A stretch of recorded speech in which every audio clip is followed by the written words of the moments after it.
தேசிய முற்போக்கு திராவிட கழகம் சார்பில் விஜயகாந்தின் முதலாம் ஆண்டு நினைவஞ்சலியை முன்னிட்டு மடத்து தெருவில் 500 நபர்களுக்கு காலை உணவு வழங்கப்பட்டது. கும்பகோணத்தில் எத்தனையோ தானங்கள் இருந்தாலும் தானத்தில் சிறந்தது அன்னதானம்.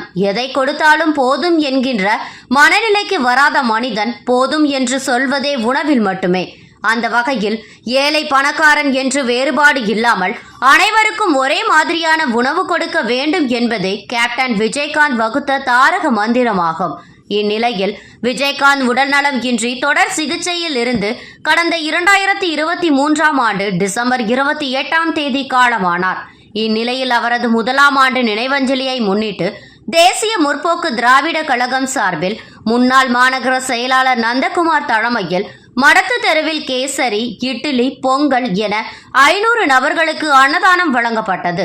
இதில் முன்னாள் ஒன்றிய செயலாளர்கள் மதியழகன், இன்பா கோவிந்தராஜ், முன்னாள் மாநகர பொருளாளர் ஐயப்பன், பகுதி செயலாளர் பரகத் அலி, பகுதி பொருளாளர் ஆனந்த், ஊராட்சி செயலாளர் களப்பெருமாள், வார்டு செயலாளர் ஞானராஜ் மற்றும் நிர்வாகிகள், பொறுப்பாளர்கள் உள்ளிட்ட ஏராளமானோர் கலந்து கொண்டு விஜயகாந்த் உருவ படத்திற்கு மாலை அணிவித்து மலர் தூவி பொதுமக்களுக்கு அன்னதானம் வழங்கினர்.